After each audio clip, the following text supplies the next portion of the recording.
রাজগঞ্জের বিখ্যাত বাদাম চাশনি একবার বানিয়ে খেয়ে দেখুন, বাসার লোক আরেকবার বানিয়ে খাওয়ানোর জন্য পাগল করে দেবে।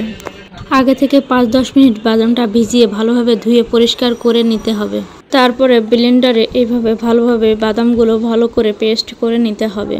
কড়াইতে তেল দিয়ে ভালোভাবে তেলটি গরম করে 2টা শুকনো মরিচ দিতে হবে, সামান্য পরিমাণ জিরা আর পেঁয়াজটা ভালোভাবে দিয়ে ভেজে নিতে হবে। পেঁয়াজটি ভালোভাবে ভাজা হয়ে গেলে আগে থেকে পেস্ট করে রাখা বাদামটি দিয়ে দিতে হবে। সব কিছু দেওয়া শেষ হয়ে গেলে একটু সুন্দর করে ভালোভাবে নেড়ে নিতে হবে। খেয়াল রাখতে হবে নিচেই যেন ধরে না। ভালোভাবে নেড়ে নিয়ে ব্লেন্ডারের জারটি ধুয়ে সামান্য পরিমাণ একটু পানি দিয়ে আবারও ভালোভাবে নেড়ে নেব। পরিমাণ মতো লবণ দিতে হবে, পরিমাণ মতো রসুন বাটা দিতে হবে, পরিমাণ মতো হলুদের গুঁড়া দিতে হবে।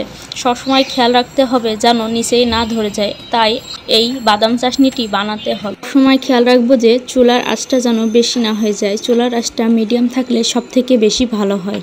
আমার কাছে মনে হচ্ছে হলুদটা একটু সামান্য কম হয়েছে, তাই আমি সামান্য পরিমাণ কিছু হলুদ দিয়ে নিলাম। তখন এরকম করে ফুটবে, তখন অনেক করে পেঁয়াজ কুচি দিতে হবে আর ঝাল চিড়ে দিতে হবে। দিয়ে ভালোভাবে নাড়ানাড়ি করে অনেক ধৈর্য নিয়ে হালকা আছে বাদাম চাশনিটি বানালে বেশি ভালো লাগে। তাই সবসময় খেয়াল রাখবো যে নিচেই যেন বাদাম চাশনিটা লেগে না যায়, লেগে গেলে কিন্তু ভালো লাগে না। মানুষ বলে না, সব ঘুরে নেওয়ার ফলে তেমনই বাদাম চাশনিটা অনেক ধৈর্য সহকারে বানালে খেতে তেমনই মজা লাগে।